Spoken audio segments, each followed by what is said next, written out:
चलिए दोस्तों अगला क्वेश्चन देखते हैं। नेक्स्ट वाला क्वेश्चन जो है आपके सामने है और ये पर्टिकुलर क्वेश्चन हमारा क्वेश्चन नंबर 6 क्या है इसमें देखेंगे। दोस्तों डबल फिलर ये आपका क्वेश्चन है और क्या लिखा है देख लेते हैं। The investors can think of putting in at least 10% of their savings in gold as it has the dash to be A or N dash for the portfolio in the fragile Indian trade market environments। ठीक है, तो क्या बताया जा रहा है। अच्छा ये सेविंग्स नहीं है, यहाँ पर सेविंग्स हो जाएगा। ठीक है, ये क्वेश्चन मेरा यहाँ पर एरर हो गया। ठीक है, सेविंग्स यहाँ पर सही हो जाएगा। चलिए तो देख लेते हैं वापस से क्या इसमें बताया जा रहा है कि जो इन्वेस्टर्स हैं दोस्तों कैन थिंक ऑफ पुटिंग, वो क्या सोच सकते हैं of putting in an at least 10% of their savings in gold, कि वो क्या कर सकते हैं इन्वेस्टर्स, वो कम से कम एटलीस्ट मतलब कम से कम 10% उनका जो सेविंग्स है ना, 10% उनका जो सेविंग्स है वो किस में रख सकते हैं, वो गोल्ड में कर सकते हैं। ठीक है, as it has the dash to be A और एन फॉर दी ए और एन डैश, तो for the portfolio in the fragile Indian trade market environment. तो क्या इसमें बताया जा रहा है कि एक तरह से इस पर्टिकुलर क्वेश्चन में दोस्तों इन्वेस्टर्स के लिए एक सजेशन है। ठीक है, एक सजेशन दिया जा रहा है कि वो क्या कर सकते हैं, क्योंकि ये जो मार्केट है, बाजार जो है वो कैसा है, बहुत ज़्यादा फ्रेजाइल मार्केट है। फ्रेजाइल का मतलब होता है बहुत ज़्यादा वोलेटाइल मार्केट है या फिर वल्नरेबल मार्केट है। ठीक है ना, कैसा मार्केट है, वल्नरेबल मार्केट है, बहुत ज्यादा आप बोल सकते हो सेंसिटिव मार्केट है। ठीक है ना, कैसा मार्केट है दोस्तों, सेंसिटिव मार्केट है। ठीक है, तो यहां पर वही बता रहा है कि इन्वेस्टर क्या कर सकते हैं कि वो कम से कम 10% जो है उनकी सेविंग, जो भी उनकी बचत है वो सोने में कर सकते हैं, मतलब उसको गोल्ड खरीद कर जो है उसको उससे बचत कर सकते हैं या अपने बचत से गोल्ड में इन्वेस्टमेंट कर सकते हैं। और उसका कारण बताया है, देखो उसका कारण क्या है कि it has the dash to be a dash for the portfolio, कि वो क्या है, उसके पास एक डैश है, to be the dash for the portfolio, कि उससे क्या होगा कि उनका जो पोर्टफोलियो है वो इस पर्टिकुलर इंडियन जो फ्रेजाइल ट्रेड मार्केट है उसमें बचा रहेगा। इस तरह का कुछ सेंस हो रहा है ना, इस तरह से यहाँ पर बात की जा रही है। अब देखते हैं कि ये पूरे सेंटेंस का हमारा सेंस क्या निकल कर आ रहा है भाई इसमें, क्योंकि जैसे मैंने बताया कि यहाँ पर जो है एक क्या दिया जा रहा है, एडवाइस दिया जा रहा है, एक अच्छे के लिए एडवाइस दिया जा रहा है कि इन्वेस्टर्स अपना 10% जो है वो गोल्ड में सेविंग, गोल्ड के फॉर्म में सेविंग कर सकता है ना। अब देखो इट क्या है, यहाँ पर इट क्या है दोस्तों, गोल्ड, गोल्ड की बात हो रही है। ठीक है, कि ये जो गोल्ड है इसके पास क्या है, द डैश। अब देखो द आया तो नाउन आने वाला है, बिल्कुल दिमाग में ये चीज रख लो। जैसे ही द आया इसका मतलब यहां पर नाउन या adjective plus noun, adjective plus noun, इन दोनों में से कोई एक कंडीशन आएगी। ठीक है ना, हम मानते हैं चलिए यहां पर नाउन आने वाला है। और किस तरह का नाउन आने वाला है, देखो क्या बताया गया कि इन्वेस्टर्स को एटलीस्ट 10% जो है वो गोल्ड में सेविंग करना चाहिए, क्योंकि ध्यान देना, क्योंकि गोल्ड हैज द डैश, मतलब कुछ ना कुछ पॉजिटिव यहाँ पर गोल्ड के बारे में बताया जा रहा है कि भाई गोल्ड की एक अच्छाई है, गोल्ड का ये एडवांटेज है। इसका मतलब यहाँ पर नाउन है और पॉजिटिव सेंस का नाउन है। ठीक है ना, कौन से सेंस का नाउन है, पॉजिटिव सेंस का नाउन है। ठीक, दो इंफॉर्मेशन हमको पता चली इसके बारे में कि it has the dash to be a और एन। देखो अ और एन आया मतलब 100% यहां पर आपका नाउन है। क्यों, क्योंकि आर्टिकल है। आप देखो द भी आपका आर्टिकल है तो नाउन होगा, ए और एन दोनों में से कुछ भी आया तो भी आपका नाउन ही होना है। आर्टिकल या तो एडजेक्टिव प्लस नाउन होगा या फिर नाउन होगा, इन दोनों के अलावा और कुछ नहीं होगा। ठीक, तो हम मान लेते हैं कि यहाँ पर एक नाउन आ रहा है। अब देखो कौन से सेंस का, तो ये डैश है, टू बी अ डैश, ये भी पॉजिटिव। ठीक है भाई, ये भी पॉजिटिव सेंस किसके लिए, एक उसका जो इन्वेस्टर है उसका जो पोर्टफोलियो है, मतलब उसका जो एक इन्वेस्टमेंट का जो उसका इंडेक्स है, जो उसका लिस्ट है जहां जहां उसने इन्वेस्टमेंट किया है, उस पोर्टफोलियो में ये डैश साबित होगा, अच्छा साबित होगा, जाहिर सी बात है, इस तरह से यहाँ पर बताया जा रहा है। तो फॉर द पोर्टफोलियो इन अ और किस में, इस फ्रेजाइल, बहुत ज्यादा वल्नरेबल, बहुत ज्यादा सेंसिटिव इंडियन ट्रेड मार्केट में, मतलब ये इन्वेस्टमेंट अगर वो करेगा गोल्ड में 10% का, तो एक तरह से उसका पोर्टफोलियो जो है, जो कि ये इतना वॉलेटाइल मार्केट है उसमें बचकर रहेगा, है ना, ये सेंस हो रहा है। दोनों ही आपके नाउन है दोस्तों, और दोनों ही पॉजिटिव सेंस के नाउन है। ठीक, अब देखो फर्स्ट ऑप्शन अपॉर्चुनिटी, अपॉर्चुनिटी का मतलब होता है अवसर, ठीक है ना, अवसर, ये आपका पॉजिटिव है, नाउन है। चलिए आगे देखते हैं। स्टेटस, स्टेटस का मतलब होता है हमारा ख्याति, जिसको बोल सकते हैं वैल्यू, जिसको बोल सकते हैं, ये भी आपका पॉजिटिव है और नाउन है। पोटेंशियल, पोटेंशियल का मतलब भी आपका एक तरह से आप बोल सकते हो कि उसमें काबिल, है ना, पोटेंशियल का यहाँ पर मतलब निकल कर आता है काबिल। तो ये जो वर्ड है पोटेंशियल, ये आपका एडजेक्टिव भी हो सकता है और नाउन भी हो सकता है पॉजिटिव सेंस का। चलिए आगे देखते हैं। पॉसिबिलिटी, संभावनाएं, ठीक है, क्या होता है इसका, संभावनाएं, और ये भी आपका पॉजिटिव सेंस का नाउन है। ठीक, चलिए आगे देखते हैं। क्रेडेंशियल, अब क्रेडेंशियल का मतलब होता है भरोसा, विश्वास, ठीक है, तो क्रेडेंशियल भी हो सकता है हमारा भरोसा या फिर विश्वास की यहाँ पर बात हो रही है, ठीक है, तो ये भी आपका पॉजिटिव है और नाउन है। तो चलिए यहाँ चारों आपके, पांचों आपके नाउन है, पांचों आपके पॉजिटिव हैं, यहाँ पे कुछ समझ में नहीं आएगा। अब हमको देखना, जब इस तरह की जब परिस्थिति हो दोस्तों कि सारे के सारे आपके नाउन है, या जो हमने ट्रिक निकाली वो ट्रिक हमारी फेल होती हुई नजर आ रही है, सीधी सी बात, तो फिर आप अगले में अपना टाइम यहां पर वेस्ट मत करो, सीधा सा आप आ जाओ नेक्स्ट वाले आपके ऑप्शन पर, ठीक है। यहां पर आप देखो अ डैश है, क्या है, अ डेट्रीमेंट है। अब डेट्रीमेंट का मतलब आपको पता करना पड़ेगा। डेट्रीमेंट का मतलब होता है हार्म, हार्म होना या फिर एक तरह से हार्मफुल होना, नुकसानदायक, ठीक है, हार्मफुल होना। नेगेटिव सेंस का है दोस्तों नाउन, मतलब क्या हो जाएगा, सीधा सीधा हम इसको कट कर देंगे। देखो इंस्पिरेशन है हमारे लिए, क्या है, एक तरह से मोटिवेशन है, एक उत्साह हमारे लिए, इंस्पिरेशन की बात है, एक हमारे लिए बहुत प्रोत्साहन की बात है, ठीक है, तो ये हमारा हो सकता है पॉजिटिव सेंस का है। चलिए आगे देखते हैं। इंश्योरेंस है, इंश्योरेंस का मतलब होता है प्रोटेक्ट, प्रोटेक्शन, ठीक है, क्या मतलब होता है, प्रोटेक्शन या फिर सिक्योरिटी, हमारे लिए एक तरह से क्या है, ये सिक्योरिटी है, हमारे सिक्योरिटी के लिए है। अच्छा, इंडिक्टमेंट जो है इसका क्या मतलब होता है, तो इंडिक्टमेंट का मतलब होता है कोई चार्ज लगा देना, एक्विजिशन लगा देना, चार्ज, इल्जाम लगा देना, ठीक है, क्या लगा देना, इल्जाम। तो ये तो आपका नेगेटिव हो गया, ठीक है, नेगेटिव हो गया, इसको आपने कैंसिल कर दिया।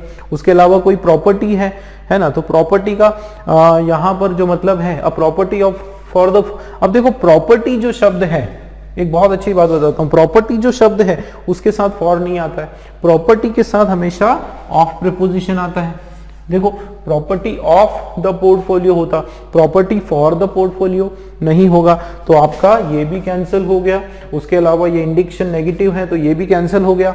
अब ये देखो फर्स्ट वाला भी कैंसिल हो गया, इसका मतलब हमारा या तो बी होगा या फिर सी होगा, बी और सी में से कोई एक होगा दोस्तों, ठीक है। अब देखो बी वाला क्या है, तो इन्वेस्टर्स जो है can think of putting in at least 10% of their savings in gold as it has the status to be. ध्यान देना, एक क्यों, इसके पास क्या है, स्टेटस है। अब मुझे एक चीज बताओ, ये जो गोल्ड है, गोल्ड के पास किस बात का स्टेटस है ना, इट तो किसके लिए है, इट तो गोल्ड के लिए है, और यहां पर जो वर्ड यूज होगा वो गोल्ड के लिए होगा कि इट हैज द स्टेटस, है ना, status to be an inspiration for the portfolio. अब ये बताओ जो लिस्ट है उसकी जो पोर्टफोलियो है उसके लिए गोल्ड इंस्पिरेशन कैसे होगा और स्टेटस कैसे होगा, स्टेटस का तो यहां पर कोई बात ही नहीं हो रही, क्योंकि स्टेटस जो शब्द है दोस्तों हम लोग इंसानों के लिए यूज करते हैं, सीधी सीधी भाषा में इंसानों के लिए यूज करते हैं, गोल्ड के लिए स्टेटस नहीं यूज होगा, ठीक है। तो बी वाला रॉन्ग और सी वाला आपका आंसर है, ठीक है ना। पढ़ो आप, investors can think of putting it at least 10% of their savings in gold as it has the potential. इसके अंदर क्या है, एक काबिलियत है, एक एबिलिटी है। क्या है दोस्तों, एबिलिटी है। किस चीज की एबिलिटी है, to be an excuse me to be an insurance for the portfolio. Insurance के साथ फॉर आ सकता है कि एक तरह से इंश्योरेंस है, एक तरह से प्रोटेक्शन है, किसके लिए, फॉर द पोर्टफोलियो, उस पोर्टफोलियो के लिए प्रोटेक्शन है। In this fragile Indian trade market environment, इस फ्रेजाइल बहुत ज्यादा सेंसिटिव ट्रेड मार्केट के अंदर। ठीक है दोस्तों, क्लियर हुआ, आंसर हमारा सी वाला है, पोटेंशियल और इंश्योरेंस, ये हमारा सही हो जाएगा। ठीक, गुजारिश है आप लोगों से एक बार फिर से आप इस वीडियो को देखें, ठीक है, ताकि आप पूरा इसके अपने आपके जो कंसेप्ट हैं वो क्लियर करें। ठीक, चलिए अगला क्वेश्चन देखते हैं। नमस्कार दोस्तों, स्वागत आप सभी का एक बार फिर से। अगला क्वेश्चन हम लोग करने जा रहे हैं। नेक्स्ट वाला क्वेश्चन आप देखें आपके सामने, क्वेश्चन नंबर 7 पढ़ते हैं हम लोग। दो an old saying it is true that and अच्छा, ये आपका थोड़ा सा क्वेश्चन में एरर हो गया, यहां पर एन आने वाला है, ठीक है, एंड नहीं, तो फिर से मैं पढ़ता हूं। देखो, दो an old saying it is true that an ill informed remedy can dash a patient's illness not make her get well. क्या इसमें बताया जा रहा है, क्या इसका मीनिंग है? देखो, शुरुआत हो रही है 2 से। अब 2 से अगर शुरुआत होती है दोस्तों, एक चीज बिल्कुल आप याद रखें कि आपका जो सेंटेंस होने वाला है वो अपोजिट सेंस का होने वाला है, ठीक है ना। 2 क्या करता है, अपोजिट सेंस क्रिएट करता है। जैसे 2 लिखा है, ठीक, उसके बाद एक आपका सेंटेंस है और उसके बाद फिर कॉमा है और फिर वापस आपका एक सेंटेंस है। तो इस तरह का स्ट्रक्चर 2 से बनता है दोस्तों। 2 के बाद वाला सेंटेंस जो भी है, सपोज पॉजिटिव सेंस का है तो कॉमा और उसके बाद उसका जस्ट अपोजिट मतलब नेगेटिव सेंस का सेंटेंस हो जाएगा। उसी तरीके से अगर 2 के जस्ट बाद वाला सेंटेंस नेगेटिव सेंस का है मतलब कॉमा आता है और उसके बाद पॉजिटिव सेंस हो जाएगा, ठीक है ना। क्लियर हुआ ये चीज? तो आप देखो यहां पर क्या बताया जा रहा है, दो एन ओल्ड सेइंग, ये यहां पर आपका कॉमा आ गया कि हालांकि ये क्या है, एक बहुत पुरानी सेइंग है, बहुत पुरानी अडेज है, बहुत पुरानी कहावत है, ठीक है, कि हालांकि ये बहुत पुरानी कहावत है। उसके बाद इट इज ट्रू, ये बात सच है कि एन इल इन्फॉर्म्ड रेमेडी, क्या बताया गया कि इल इन्फॉर्म्ड रेमेडी। अब रेमेडी का मतलब होता है कोई बीमारी, ठीक है, यहाँ पे इल इन्फॉर्म्ड रेमेडी, रेमेडी का मतलब होता है कोई बीमारी, ठीक है, या इलनेस, बीमारी या फिर इलनेस की यहाँ पर बात हो रही है। इल इन्फॉर्म्ड का मतलब होता है कोई ऐसी बीमारी जिसका कोई इलाज ना हुआ हो या फिर ला इलाज बीमारी या फिर ऐसी बीमारी जिसके ऊपर ध्यान न दिया हुआ हो, इस तरह की यहाँ पर बात की जा रही है, कोई बीमारी या कोई डिजीज। तो ये बताया जा रहा है कि ये हालांकि एक बहुत पुरानी सेइंग है कि ये सच है कि ill informed remedy can dash a patient's illness, कि ये इल इन्फॉर्म रेमेडी जो है ये क्या कर सकती है, ये डैश कर सकती है किसका, पेशेंट्स के इलनेस को डैश कर सकती है।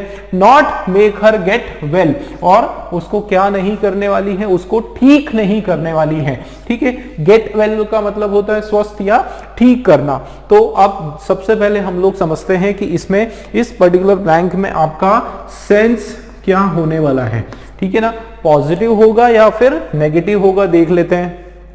तो हालांकि ये क्या है, एक ओल्ड सेइंग है, ये बात एक सच है बिल्कुल कि देखो इल इन्फॉर्म्ड, अब इल लिखा है दोस्तों, तो इल का मतलब बैड से आता है, रॉन्ग से आता है, कोई नेगेटिव सेंस यहां पर निकल कर आ रहा है, ठीक है। तो रेमेडी है, रेमेडी भी कोई अच्छा वर्ड तो है नहीं, नेगेटिव सेंस का वर्ड है। इसका मतलब ये जो रेमेडी है या ये इन इन्फॉर्म रेमेडी या आप समझ कोई नेगेटिव सेंस का है, वो क्या कर सकता है, वो पेशेंट को डैश कर सकता है, ठीक है, डैश कर सकता है पेशेंट को। अब देखो इल लिखा है जो कि नेगेटिव है, अब कैन डैश द पेशेंट, इसका मतलब यहां पर जो भी वर्ड आएगा दोस्तों नेगेटिव सेंस का वर्ड आने वाला है, ठीक है ना। क्या आने वाला है, नेगेटिव सेंस का। क्यों? क्योंकि यहाँ पे इल इन्फॉर्म मतलब बैड रेमेडी की बात हो रही है, ठीक है ना, इस तरह का सेंस हो रहा है। तो कैन डैश अ पेशेंट, वो पेशेंट को क्या कर सकता है? डैश कर सकता है, मतलब कोई ना कोई नेगेटिव सेंस का वर्ड यहां पर आने वाला है। ठीक, एक चीज हमको पता चली। और देखो कैन, और वो पेशेंट को डैश कर सकता है, कर सकता है मतलब कोई एक्शन, कोई क्रिया यहां पर है। और कैन आपका जो है एक मॉडल ऑक्सिलरी वर्ब है, ठीक है। कैन, कुड, मे, माइट, ये सारे के सारे जो वर्ड हैं आपके मॉडल ऑक्सिलरी वर्ब है। इसका मतलब इसके बाद मेन वर्ब का कौन सा फॉर्म आने वाला है? फर्स्ट फॉर्म आने वाला है, ठीक है ना। तो दो इंफॉर्मेशन हमको पता चल गई। क्या? एक तो आपका नेगेटिव सेंस का होने वाला है और दूसरा आपका मेन वर्ब का फर्स्ट फॉर्म होने वाला है। ठीक, ये इंफॉर्मेशन पता चली। अब आप देखो ऑप्शंस हमारे साथ, हमारे पास 4 ऑप्शंस हैं। ओनली एग्रावेट, मियरली एग्जासरबेट, ध्यान से देखो कैसे पढ़ते हैं। ओनली एग्रावेट, दूसरा merely exacerbate, exacerbate, only mitigate, sheer version. अब देखते हैं एक एक का मीनिंग। देखो सिर्फ एग्रावेट, अब एग्रावेट का मतलब क्या होता है? एग्रावेट का मतलब होता है चीजों को और अधिक खराब कर देना, क्या कर देना? वर्सन कर देना, उसको बिल्कुल बिगाड़ देना। और एक्सासरबेट जो है, एग्जासरबेट जो है दोस्तों, ये आपका एग्रावेट का सिनोनिम है। क्या है इसका? सिनोनिम है, समानार्थी शब्द है। इसका मतलब, इसका भी मतलब जो है वो सेम है, वर्सन करना, परिस्थिति को और अधिक जो है बिगाड़ देना। ठीक, मिटिगेट जो शब्द है इसका मतलब समझना पड़ेगा। मिटिगेट का मतलब होता है किसी चीज को क्या कर देना? रिड्यूस कर देना, ठीक है, क्या कर देना? उसको कम कर देना, ये इसका मीनिंग आ रहा है। और शेयर वर्सन, शेयर वर्सन मतलब बहुत ज्यादा और अधिक खराब कर देना। मतलब आप देखो ये सेकेंड वाला और फोर्थ वाला और फर्स्ट वाला, ये तीनों के मीनिंग जो है वर्स करने से आ रहे हैं, खराब करने से आ रहे हैं। इसका मतलब तीनों का सेम मीनिंग है। इसका मीनिंग थर्ड वाले का थोड़ा सा अलग जा रहा है। अब देखते हैं कि क्या आने वाला है। तो देखो ओल्ड सेइंग है, ये बात सच है कि ill informed remedy can worsen a patient's illness, कि वो क्या कर सकती है? वर्सन कर सकती है और अधिक बिगाड़ सकती है पेशेंट के बीमारी को। कि ये जो रेमेडीज है कुछ लक्षण है ना, रेमेडी का मतलब लक्षण से भी होता है, ठीक है, क्या किससे होता है? लक्षण से होता है, सिम्टम से होता है, और या फिर कुछ और दूसरी बीमारियां जो है उन सब के कारण क्या होगा कि उस पेशेंट की जो बीमारी है वो और अधिक बढ़ जाएगी, है ना। एक तो ये है, और यहाँ तीनों का मीनिंग वो आ रहा है। और इसका मीनिंग क्या आ रहा है? रिड्यूस, कि ये जो इल इन्फॉर्म्ड रेमेडी है वो क्या करने वाली है? पेशेंट की इलनेस को रिड्यूस करने वाली है, पेशेंट की बीमारी को कम करने वाली है। मुझे एक चीज बताओ, ये तो आपका यहां पर पॉजिटिव सेंस दे रहा है, भाई पेशेंट की बीमारी को ये कम कैसे करेगा? क्योंकि यहां तो इल इन्फॉर्म्ड है, बैड है, ठीक है, कुछ ना कुछ नेगेटिव वर्ड है, और ये आपका यहां पर पॉजिटिव सेंस दे रहा है। दोस्तों इसका मतलब थर्ड वाला आपका ऑप्शन नहीं होने वाला है। 1, 2 और 4 ये आपके सही ऑप्शंस है। देखो आप कौन सा, ओनली सेकेंड, ओनली थर्ड, ये सब नहीं, सही आंसर हमारा फिफ्थ वाला हो जाएगा, ऑल एक्सेप्ट थर्ड। थर्ड वालों को हटा के जो है तो ऑल 3 जो ऑप्शंस है, फर्स्ट, सेकेंड, फोर्थ, वो हमारा राइट ऑप्शन है। ठीक दोस्तों, चलिए अगला क्वेश्चन देखते हैं। चलिए दोस्तों अगला क्वेश्चन आपके सामने, क्वेश्चन नंबर 8 हम लोग देखेंगे। The share dash of internet shutdowns in the valley makes it clear that it is being used as a ploy in the declining law and order toolkit of the state। क्या इसका meaning निकल कर आ रहा है? देखो the share का मतलब है मियर, या फिर आप बोल सकते हो कंप्लीट, ठीक है। क्या मतलब है इसका? मियर नहीं होगा, सॉरी, इसका मतलब है शेयर, मतलब एक पूरी तरीके से, है ना। शेयर डैश मतलब एक कंप्लीट डैश कि यहां पर बात हो रही है किसका? Complete dash of internet shutdown. देखो दोस्तों एक चीज मैं बताऊं, यहां पर ऑफ प्रीपोजिशन आया, इसका मतलब आप लिख के रख लो कि ये आपकी जो पोजीशन है ये नाउन की पोजीशन है। ठीक है, आपने कई बार देखो ये हमने पढ़ा है वन ऑफ या फिर सम ऑफ ना, इस तरीके से। तो ये जो पोजीशन होती है ऑफ के जस्ट पहले वाली, ये आपकी नाउन या सब्जेक्ट की पोजीशन होती है। तो यहाँ पर जो है क्या होने वाला है, नाउन आने वाला है। The share dash of internet shutdown की ये जो कंप्लीट डैश हुआ है किस चीज का, इंटरनेट के शटडाउन का, पूरी तरीके से क्लोज होने का। कहाँ पर, इन द वैली। अब वैली का मतलब घाटी, मतलब यहाँ पर हम लोग बात कर रहे हैं कश्मीर की।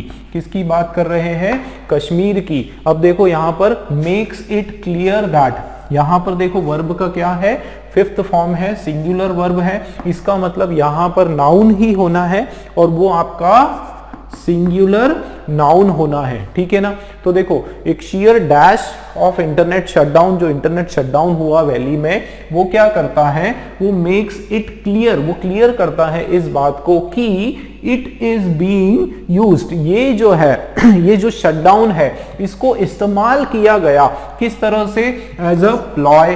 प्लॉय का मतलब है एक स्ट्रैटेजी, एक स्ट्रैटेजी की तरह इसको इस्तेमाल किया गया, एक प्लानिंग के तहत ये जो इंटरनेट है इसको शटडाउन करने का काम किया गया। इन द किस कारण से, in the declining law and order की, जो लॉ एंड ऑर्डर की जो सिचुएशन है वो कम होती हुई जो सिचुएशन है उसको मद्देनजर या उसको देखते हुए क्या किया गया, इंटरनेट को शटडाउन किया गया। ठीक है, in the declining law and order tool kit of the state की, राज्य की जो ये जो लॉ एंड ऑर्डर की जो परिस्थिति है, कम होती हुई या फिर गिरती हुई जो परिस्थिति है, उसको देखते हुए ये पूरी प्लानिंग की गई। किस बात की प्लानिंग की गई कि घाटी में एक शटडाउन, इंटरनेट के शटडाउन को, इंटरनेट को शटडाउन करने की प्लानिंग की गई। ठीक है, ये इसका मीनिंग आ रहा है। अब आप देखें, मीनिंग्स देख लेते हैं। देखो आप लोग ये वर्ड्स पढ़ पा रहे हैं दोस्तों, इम्पासे, यूबिक्विटी है ना, क्रैकडाउन, एबिस, ये जितने वर्ड हैं आपके, पूरा मतलब आप ये समझ सकते हैं कि ये पर्टिकुलर क्वेश्चन आपके वोकेब बेस्ड का क्वेश्चन है।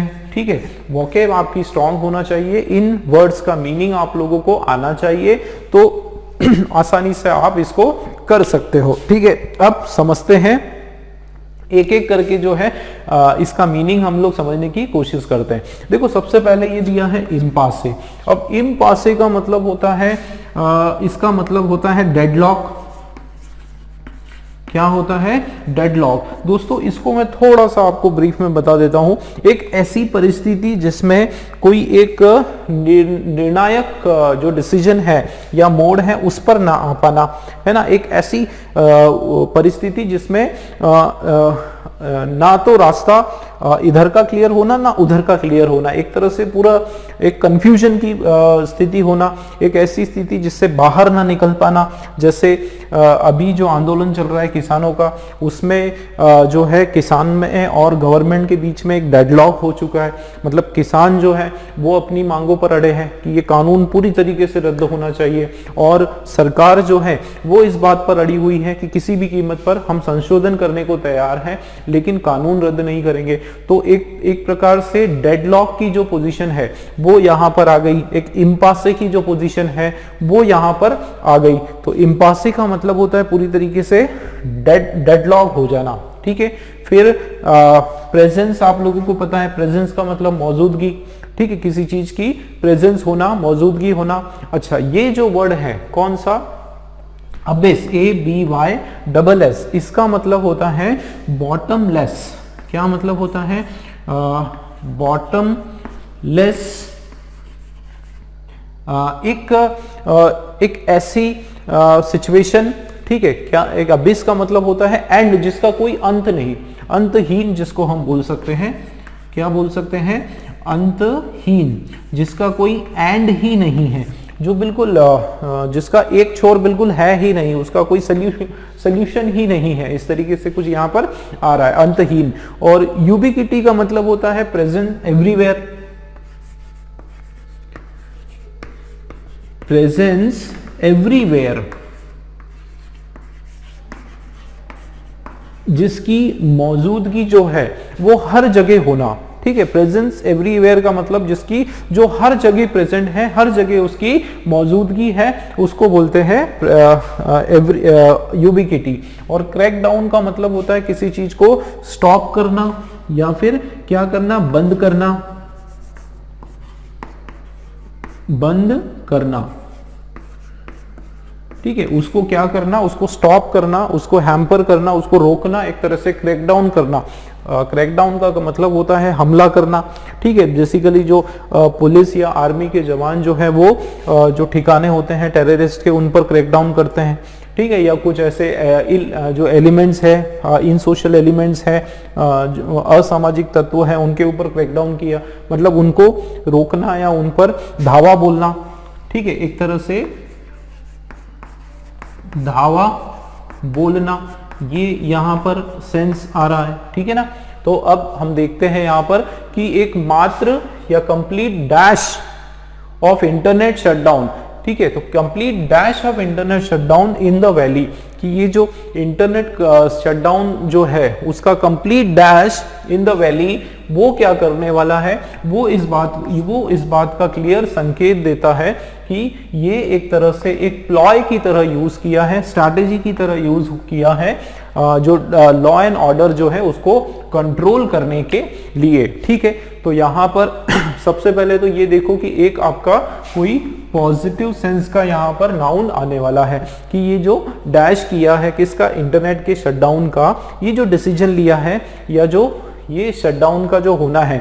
अब जैसे यहाँ एक वर्ड हम देखते हैं इम्पासे, मतलब एक उलझन भरी परिस्थिति, कि the sheer impasse of internet shutdown in the valley, कि एक इंटरनेट शटडाउन का पूरी तरीके से क्या डेडलॉक होना, कोई निर्णायक ना होना, है ना। तो ये आपका मीनिंग से बाहर जा रहा है, इम्पासे नहीं होने वाला है। The share presence of internet shutdown, कि इंटरनेट की जो शटडाउन है उसका प्रेजेंस होना, उसका वहां पर मौजूद होना, ध्यान देना किसका मौजूद होना, शटडाउन का मौजूद होना। तो शटडाउन का वहां पर प्रेजेंस होना, ये कोई आपका सेंस नहीं आ रहा है।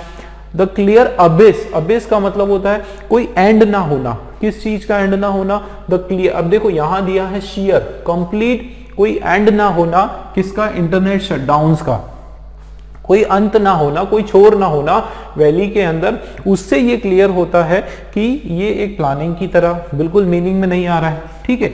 बॉटमलेस इसका मीनिंग जा रहा है तो वो उससे अलग हो जाएगा। फिर द क्लियर यूबिक्विटी, यूबिक्विटी का देखो मतलब क्या है कि ऑफ इंटरनेट शटडाउन, मतलब यहां पर ये दर्शाने की कोशिश हो रही है कि ये जो इंटरनेट का शटडाउन है ये हर जगह है, कहां पर, घाटी में, वैली में, हर जगह ये जहां भी देखो घाटी के हर एक हिस्से में, हर एक कोने में जो है इंटरनेट पूरी तरीके से बंद है, शटडाउन है। और ये इस बात का संकेत यहां पर हमको दिखाई दे रहा है कि ये पूरा गवर्नमेंट ने पूरा एक प्लानिंग की तहत वो काम किया है ताकि वहां का जो लॉ एंड ऑर्डर, जो कानून व्यवस्था है उसको सुचारू कर सके। इसका मतलब यहां पर ये हमारा मीनिंगफुली बिल्कुल सही जा रहा है। अब देखो ये जो वर्ड है क्रैकडाउन, तो कंप्लीट क्रैकडाउन, क्रैकडाउन का मतलब होता है पूरा धावा बोलना, ठीक है। उसको किसको धावा बोलना, इंटरनेट के शटडाउन को क्रैकडाउन करना। इसका मतलब जो इंटरनेट का शटडाउन है उसको सही करना, ये मीनिंग एकदम उल्टा हो जाएगा। तो ये आपका नहीं होने वाला है और राइट आंसर हमारा डी वाला है दोस्तों। यूबिक्विटी जो है वो बिल्कुल आपका सही आंसर हो जाएगा।